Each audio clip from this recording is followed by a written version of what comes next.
Good evening বন্ধুরা, আমি আবারও চলে এলাম নতুন একটা রেসিপির সঙ্গে। আমি আশা, আমার চ্যানেল ক্রিয়েশন অফ আশাতে আপনাদের সকলকে স্বাগতম।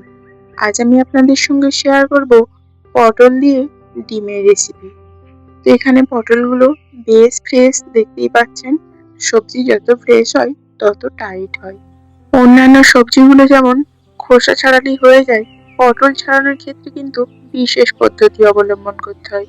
মানে ভাজা করলে উপর থেকে একটু চেঁচে দিলেই হয়, আর রান্নার সময় ঠিক এই রকম করে হালকা হালকা করে খোসা রেখে ছাড়িয়ে নিতে হয়। এখন এই পটলগুলো ছাড়িয়ে নিয়ে এইভাবে পাতলা পাতলা করে গোল গোল করে কেটে নিলাম। এর কারণটা রান্নার সময় আপনারা দেখতে পাবেন কেন এইভাবে গোল গোল পাতলা পাতলা করে কেটেছি। এগুলো এখন জল দিয়ে ধুয়ে নিলাম। এখন কিছু মশলা বেটে নিচ্ছি। এখানে আছে আদা আর রসুন। এই আদা রসুনগুলোকে এখন মিহি করে পেস্ট করে নেব। আপনারা যারা কাঁচা লঙ্কা খান অবশ্যই আদা রসুনের সঙ্গে দিয়ে দেবেন।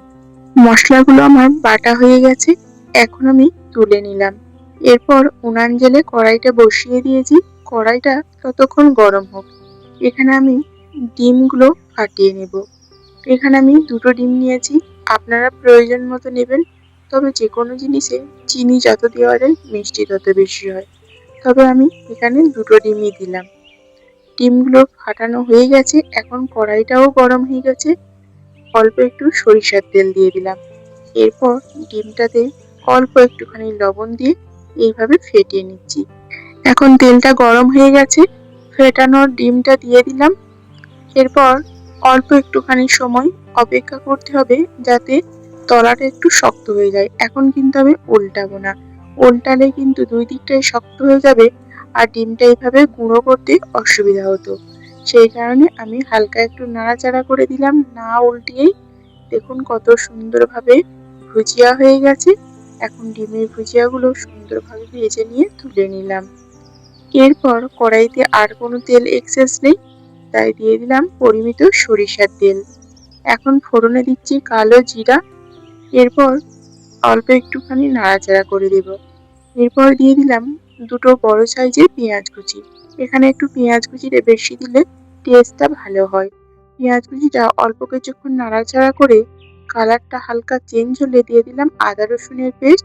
এরপর দিলাম হলুদ গুঁড়ো, লঙ্কার গুঁড়ো, ধনিয়া গুঁড়ো, এখন দিচ্ছি জিরা গুঁড়ো।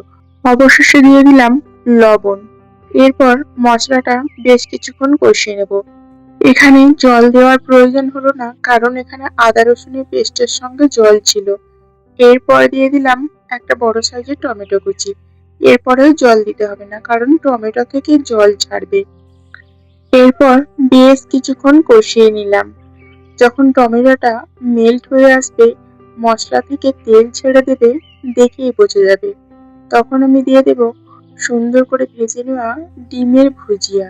এরপর বেশ কিছুক্ষণ কষিয়ে নেব।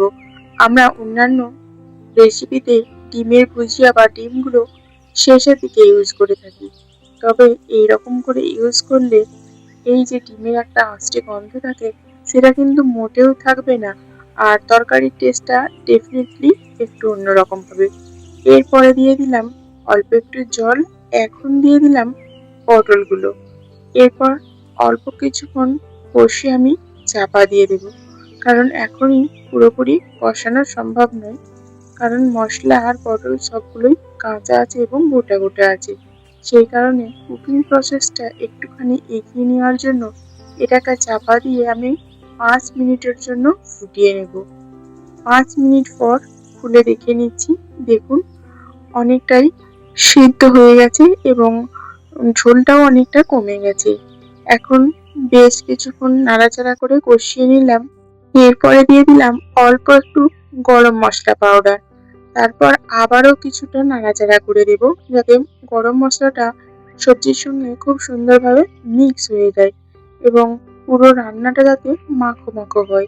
দেখুন, দেখিয়ে বোঝা যাচ্ছে না কতটা মাখো মাখো হয়েছে।